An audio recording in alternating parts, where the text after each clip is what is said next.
అస్త్రం. 2014లో రాష్ట్ర విభజన ఎందుకు?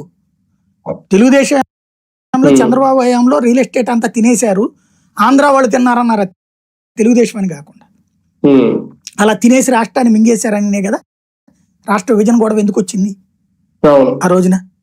ఆ తర్వాత వచ్చేటప్పటికి ఆ తెలుగుదేశానికి వ్యతిరేకంగానే కదా ఆ రోజున ఓట్లు వేసింది. హైదరాబాద్ లో తప్పించి మిగతా చోట్ల తెలుగుదేశం దుచ్చిపెట్టుకుపోయింది కదా. బేసిక్ 2014లో హైదరాబాద్ లో ఏంటి, ఆంధ్ర వాళ్ళు సెటిలర్స్ ఉన్నారు కాబట్టి రక్షణ కోసం అని చెప్పి తెలుగుదేశం బీజేపీలు గెలిపించారు. 2018కి వచ్చేటప్పటికి కంప్లీట్ హషప్ అయిపోయింది. అక్కడ కూడా బీఆర్ఎస్ గెలిచింది హైదరాబాద్ లో. తెలుగుదేశం ప్లేస్ అనేది ఆక్యుపై చేసేసింది. దాంతో ఇక తెలుగుదేశం గ్రామీణ ప్రాంతాల్లో పట్టి ఎట్లాగూ పోయింది.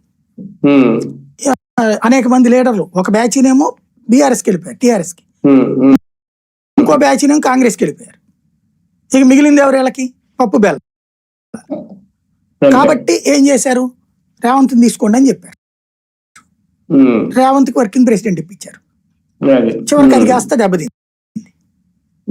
తర్వాత ఏమన్నారు, నీకెందుకు నెక్స్ట్ ట్రిప్ అన్నది మళ్ళీ రేవంత్ రెడ్డి వెళ్ళి రాహుల్ గాంధీని కన్విన్స్ చేసి చంద్రబాబుతో చెప్పించుకుని నేను వెనకాల ఉంటానని చెప్పిన తర్వాత వాళ్ళు లాస్ట్ అండ్ ఫైనల్ ఆప్షన్ ఇచ్చుకొచ్చారు.